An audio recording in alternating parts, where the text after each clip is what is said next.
Horror movie ৭ সাল বাদ release করেছিল ১৯৮৭ সালে। ৭ সাল বাদ কথাটির মানে হলো ৭ বছর পরে।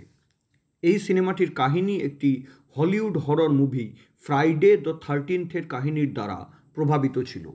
এই ফিল্মের প্রধান শিল্পীরা ছিলেন শর্মিলা ঠাকুর, নবীন নিশ্চল, প্রেমা নারায়ণ, সুরেশ ওবেরয়, হুমা খান, ময়ূর, জাভেদ জাফরি, রোমা মালিক এবং সিদ্ধার্থ। ফিল্মটির পরিচালক ছিলেন এস.ইউ. সাইয়েদ, যিনি এর আগে 70-এর দশকে গুঞ্জ এবং মিঠুন চক্রবর্তীকে নায়ক করে ভয়ানকের মতন উঁচু মানের রোমাঞ্চকর ক্রাইম থ্রিলার এবং হরর মুভিগুলি নির্মাণ করেছিলেন। মিউজিক, সিনেমাটোগ্রাফি এবং এডিটিং হরর মুভির তিনটি অত্যন্ত গুরুত্বপূর্ণ বিষয়।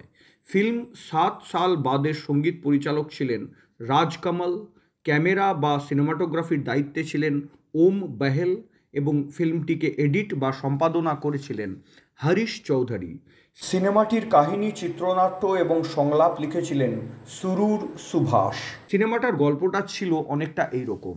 নিশা মাথুর এবং তার স্বামী দিলীপ মাথুর, একটি সুখী বিবাহিত দম্পতি, একবার একটি সুন্দর পার্বত্য জায়গায় বেড়াতে আসেন। সেখানে আসার পরে নিশা তার স্বামী দিলীপ মাথুরকে ওই সুন্দর পাহাড়ি এলাকায় একটি হোটেল তৈরি করতে জোর দেন। দিলীপ মাথুরের এই হোটেল থেকে খুব বেশি প্রত্যাশা ছিল না, কিন্তু নিজের স্ত্রীর ইচ্ছেকে মর্যাদা দিয়ে দিলীপ মাথুর সেখানে একটি হোটেল নির্মাণ করেন।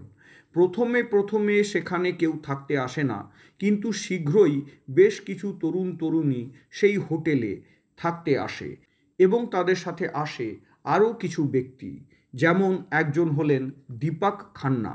সে একজন প্রাক্তন খুনের আসামি, যার কাছে হোটেলের মালকিন নিশা মাথুরের অতীতের কিছু অন্ধকার রহস্য আছে। আসলে দীপক ছিল নিশার প্রাক্তন প্রেমিক এবং একটি খুনের অভিযোগে তার ৭ বছরের জেল হয়েছিল।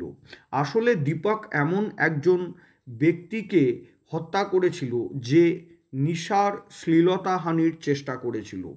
তবে সাজা হওয়ার পরে নিশা দীপকের জন্য আর অপেক্ষা করেনি, সে দিলীপ মাথুরকে বিয়ে করেছিল।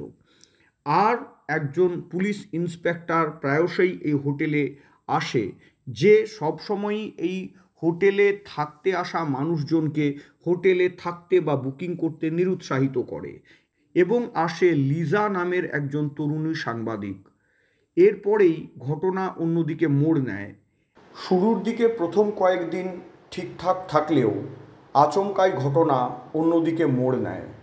হোটেলে থাকতে আসা তরুণীরা হঠাৎই একে একে রহস্যজনকভাবে খুন হতে শুরু করে, যাদেরকে কোনো অজ্ঞাত ব্যক্তির দ্বারা নির্মমভাবে হত্যা করা হচ্ছিল। এই হোটেলের পেছনে রহস্য কী? সেই হত্যাকারী কি আদৌ কোনো পার্থিব সত্তা নাকি অপার্থিব? এই সিনেমাটির সবথেকে বড় খামতির দিক হলো যে সিনেমাটির শুরু থেকে চরিত্রগুলোকে তৈরি করতে বা ক্যারেক্টার ডেভেলপ করতে পরিচালক এবং চিত্রনাট্যকার অযথা অনেক সময় নষ্ট করে দিয়েছেন। এই চরিত্রগুলোকে হয় সারা সিনেমা জুড়ে প্রেম করতে, আর না হলে উদ্দেশ্যহীনভাবে নাচাগানা করতেই দেখা গেছে। প্রায় ১.২ ঘন্টার এই সিনেমায় হরর সিকোয়েন্স বা ভৌতিক আবহ আছে মেরেকেটে বড়জোর আধ ঘন্টা থেকে ৩৫ মিনিট। এই ছবির একমাত্র পজিটিভ দিক হলো দীপক খান্না ওরফে সুরেশ ওবেরয়। সুরেশ ওবেরয়ের শক্তিশালী অভিনয় এই সিনেমাটিকে প্রাণবন্ত করে তোলে। সিনেমার আরেকটি মাইনাস পয়েন্ট হলো সিনেমার মার্ডার সিকোয়েন্স বা মৃত্যুর দৃশ্যগুলো অত্যন্ত দ্রুত শেষ হয়ে যায়, কোনো রকম শিহরণ তৈরি করতে পারে না। সিনেমার চরিত্রগুলোকে এত সহজে এবং এত দ্রুত মেরে ফেলার সিকোয়েন্স তৈরি করলে কেন তাদের চরিত্রগুলোকে ডেভেলপ করতে এত সময় নেওয়া হয়েছিল? সাংবাদিক লিজারও হোটেলে থাকার বিশেষ কোনো কারণ সারা ছবিতে পাওয়া যায় না। এস.ইউ. সাইয়েদের মতন একজন উঁচু মানের পরিচালকের নির্দেশন এবং নবীন নিশ্চল, সুরেশ ওবেরয় এবং শর্মিলা ঠাকুরের মতন খুব বড় মাপের শক্তিশালী অভিনেতা অভিনেত্রীদের উপস্থিতি থাকা সত্ত্বেও ফিল্ম ৭ সাল বাদ একটি গড়পড়তা সাধারণ মানের হরর মুভি হয়েই থেকে যায়। ব্রেক ডান্সার জাভেদ জাফরির কয়েকটি ভালো মানের নাচ অবশ্য এই ছবিতে দর্শকদের পাওনা হতে পারে। যারা হরর ফিল্ম দেখতে ভালোবাসেন তারা অন্তত একবার এই সিনেমাটা দেখতে পারেন।